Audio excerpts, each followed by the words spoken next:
So, folks, JJ here. Tonight or today, I've got a good show for you. But before we get into it, if you're new to the channel, or if you've been here before and you hit the subscribe button yet, please take a moment of your time, go right down below, hit the subscribe button and notification bell so that way when I drop a video, you will be notified or not. Mikey Scars stirred up a lot of controversy with his statements about Sammy Gravano. So Sammy returned fire. And he started up a little controversy on his own. But we're not going to talk about that, sort of. What we're getting into is the Mikey Scars tape. Now, if you don't know, RJ Rogers has been reading from a book, the tapes that was at the Raven Eye, and having Mikey Scars interpret everything that John Gotti says and does, no matter if he was there or not. Okay. So what we're talking about is the Robert DiBernardo hit. Now, I've done a video on this. It's right here about the hit. But we're going to go into it. So let me play what Sammy has to say about the hit.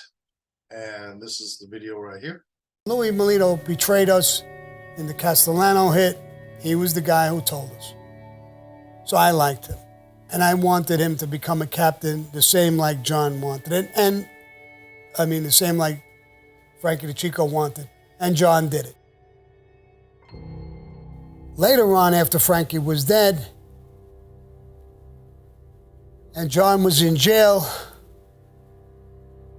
Angelo came to me and said, there's a hit on Deep. For what? He talked behind John's back. I don't think he did that. Why does John want that done? I knew there was some sort of reason he never liked him because he didn't want to make him a captain. There was something. But I didn't know what. He said he's going to go down Tony Lee's mother's basement. We know you and him have a good relationship. You come with him. You go down the basement with him behind you.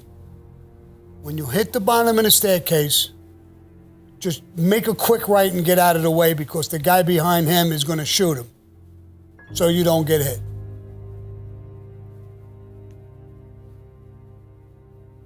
Tell John I want to talk to him. I want to hold this up until he gets out. I want to talk to him about this. Something is fucking radically wrong.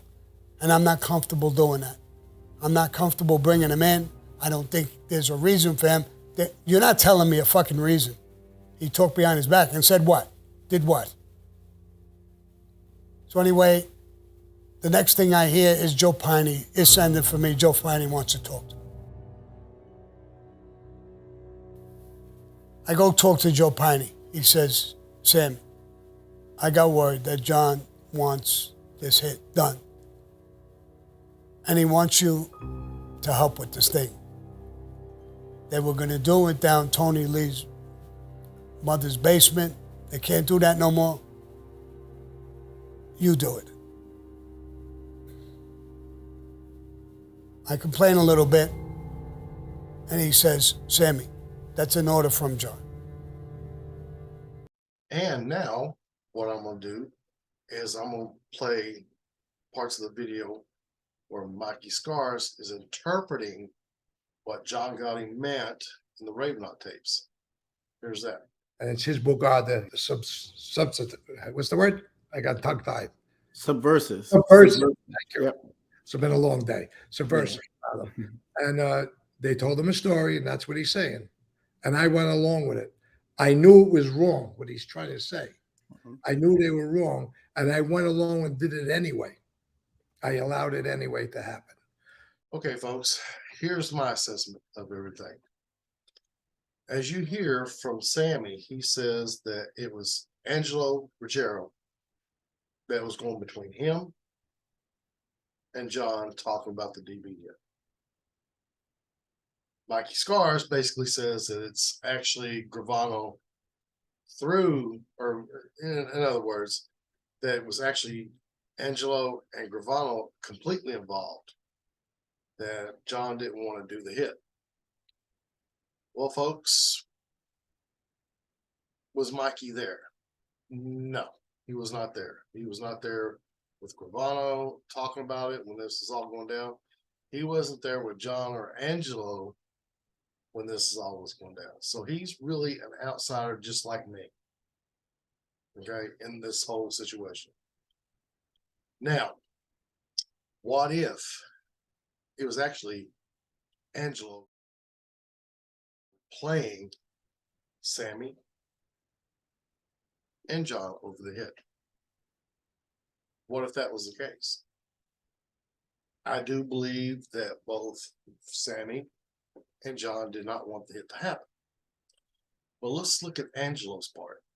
He owed DB quite a bit of money. Okay. Mikey Scars says it's 100,000 or more. The figure that's been kicked around was actually 250,000 that Angelo owed DB, and DB wanted his money. 2, it was DB who said to Angelo that he wasn't fit to be underboss. And we know Angelo took offense to that. So Angelo could have easily went around, made up lies that saying that, hey, DB saying this about John and everything like that. And we hear Sammy says, I don't think he said that. Okay, I don't think he was being subservient. Another reason why we could think Angelo could have been involved, the only one involved playing John and Sammy against each other, is remember the hit on gas pipe. John didn't want nothing done. Nobody wanted anything done. Angelo Ruggiero took it upon himself to try to have gas pipe assassinated. So, in my assessment is that John and Sammy didn't want the hit. It was Angelo Ruggiero, and I hope I'm pronouncing the names right, that wanted the hit. So, Mikey Scars is partially right, in my opinion. Another thing, too, I will do another video on Mikey Scars coming soon, so be looking out for that. But I'm not going to be insulting anybody. All I'm just saying is I think Mikey is wrong because we know Mikey is a Gotti guy. Now, I'm a Sammy guy. It is what it is. But does that make me a bad person? No. Does that make Mikey a bad person? No. And I'll probably end up doing some videos on John Gotti here pretty soon. That's coming soon. It's just I got other things I want to work on before I even get to him. But with that being said, my personal opinion, I stay right here. I think Angelo Ruggiero acted on his own. I don't think neither Sammy or John wanted DB hit. And as you heard, Sammy went to old man Piney, Joe Piney. And Joe Piney said it had to be done. All right. Angelo was coming to Sammy and saying, John said it has to be done. So again, I think Sammy and John should get a pass in this one because of Angelo Ruggiero was playing him. And we know he's been a pain in the side of John and the rest of the Gambino family for a long time, even to his uncle, Neil Della Croce. Okay, so that's my opinion on it, and that's why I'm going to end it. But I will be doing some other stuff on Robert DiBernardo, and I think you're going to be interested in hearing that. I'm going to rehash some stuff up. There's more to that guy than anybody knows, and it's been proven. So, but we'll talk about that in another video. So anyway, I'm fixing to head the hell on out. I hope everybody's staying blessed. And remember, when it comes to doing the right thing, helping others out, making this world a better place, try it. It does work. And I'm out here.